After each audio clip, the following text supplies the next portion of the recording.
What would you do if someone disrespected your mother without knowing that she raised someone powerful enough to change his life forever? Today's story is about a racist cop who poured hate on a quiet black woman at a traffic stop. But what he didn't know was that the woman he tried to humiliate was the mother of a man who could, and would, make him regret every single word. Stick around, because this one ends with a lesson he'll never forget.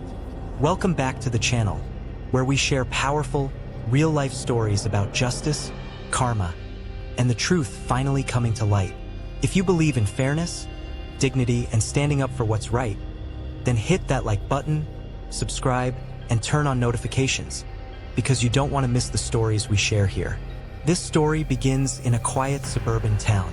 A woman named Angela, in her early 60s, lived a simple life. She was the kind of person who didn't bother anyone, kept to herself, and walked with grace wherever she went. She worked as a librarian for 30 years, raised her only son with discipline and love, and carried herself with dignity. But one evening, as she was driving home from the grocery store, Angela was pulled over.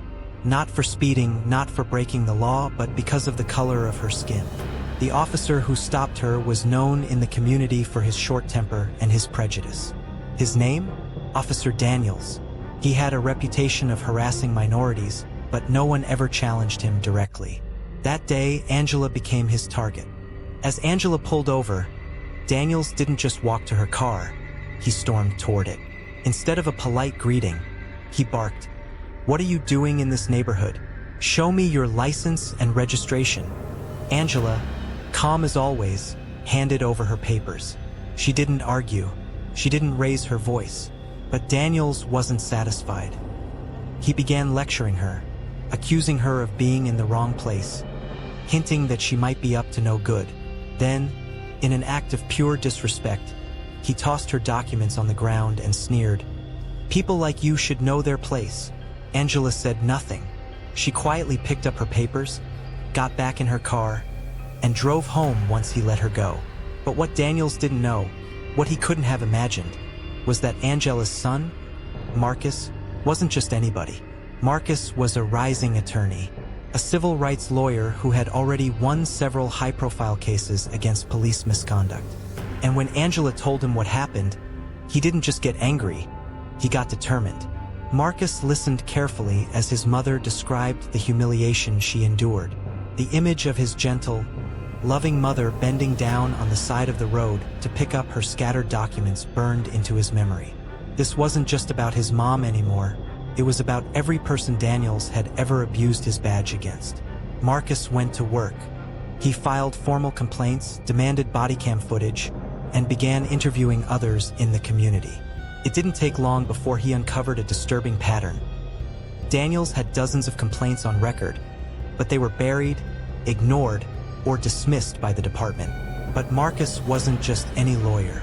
He knew how to bring media attention, how to use the law, and how to rally support. Soon, Daniels' face was all over the news. Headlines read, "Civil rights attorney exposes racist cop's pattern of abuse."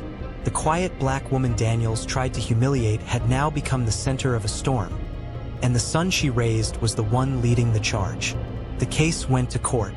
Under oath, Daniels tried to deny his behavior, but body cam footage showed his aggression, his slurs, his arrogance. One by one, community members testified. The jury didn't take long. Daniels was found guilty of misconduct, stripped of his badge, and barred from ever serving. So let me ask you, have you ever witnessed someone underestimate the wrong person? Share your thoughts in the comments below. And if you believe that justice should always win, hit that like button, subscribe, and share the story with someone who needs to hear it.